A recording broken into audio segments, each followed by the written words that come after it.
જય માતાજી દોસ્તો, સ્વાગત છે તમારું કીકુ રેસીપીમાં।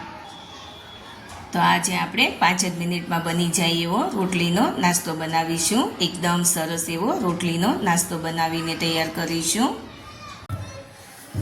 તો વધેલી રોટલીમાંથી આપણે નાસ્તો બનાવીશું। તો આપણી પાસે આવી રીતે 3 રોટલી વધેલી છે, આ બપોરની રોટલી છે। તો આપણે આવી રીતે રોટલીને કટ કરી લેવાની છે। રોટલી વધી હોય અને ખાવામાં ઉપયોગમાં નથી લેવાતી તો આવી રીતે નાસ્તો બનાવીને ખાઈ શકાય છે। તો રોટલી પણ ખવાઈ જાય છે અને એક સરસ જ નવા ટેસ્ટમાં આપણે રોટલીનો ઉપયોગ કરી શકાય છે। તો આવી રીતે આપણે ચોરસ ટુકડા કરી લઈશું।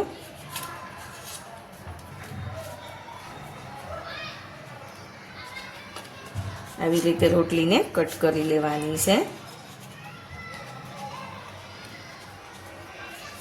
લાંબી સ્લાઇસમાં કટ કરવી હોય તો લાંબી લાંબી પણ નૂડલ્સની જેમ પણ કટ કરી શકાય છે, પણ આપણે અહીંયા આવી રીતે ચોરસ ટુકડા કરી રહ્યા છીએ।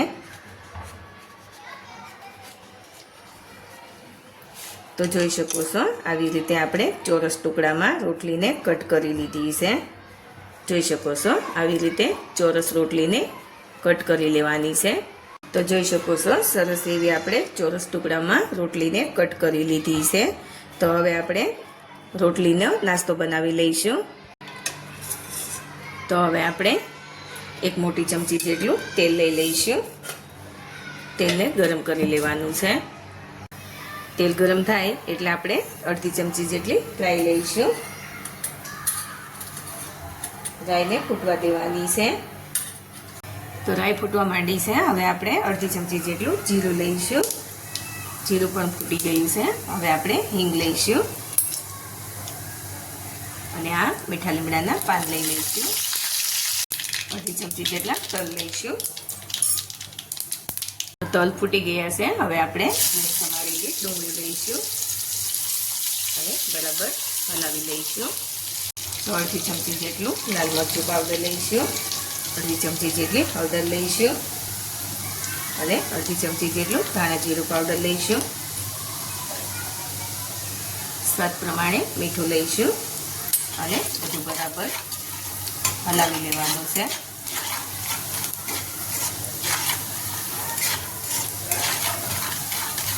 થોડો આપણે ચાટ મસાલો લીધો છે, એકદમ સરસ એવો સ્વાદ આવે છે ચાટ મસાલાથી। તો મસાલા બરાબર ચડી ગયા છે, હવે આપણે જે આ રોટલીના ટુકડા કર્યા છે તે લઈ લઈશું અને બરાબર મિક્સ કરી લઈશું।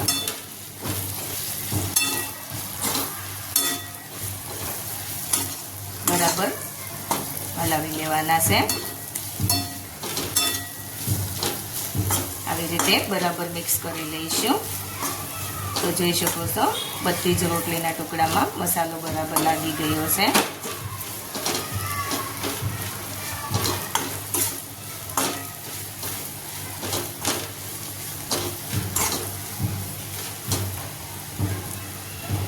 હવે આપણે ઉપરથી થોડું લીંબુ નીચોવી દઈશું।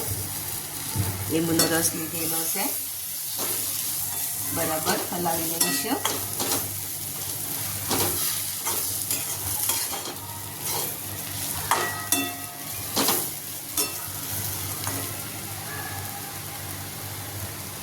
હવે આપણે કોથમીરના પાન મૂકી દઈશું અને હલાવી લઈશું।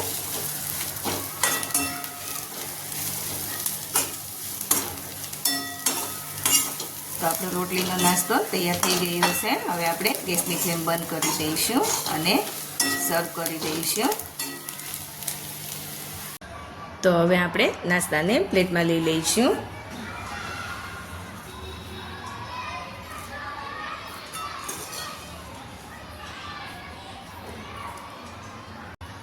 તો આપણે બધા નાસ્તાને પ્લેટમાં લઈ લીધો છે।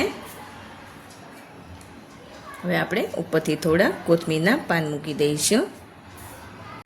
તો તૈયાર છે આપણો રોટલીનો નાસ્તો. તમે જોઈ શકો છો કેટલો સરસ રોટલીનો નાસ્તો બનીને તૈયાર થયો છે. તો રોટલી વધી હોય અને ભૂખ લાગે તો આવી રીતે રોટલીનો નાસ્તો બનાવીને ખાઈ શકાય છે અને ખૂબ જ ઓછા સમયમાં બનીને તૈયાર થઈ જાય છે. 5 જ મિનિટમાં રોટલીનો નાસ્તો બનીને તૈયાર થાય છે અને ખૂબ જ સરસ બને છે. બધાને ખૂબ જ પસંદ આવશે.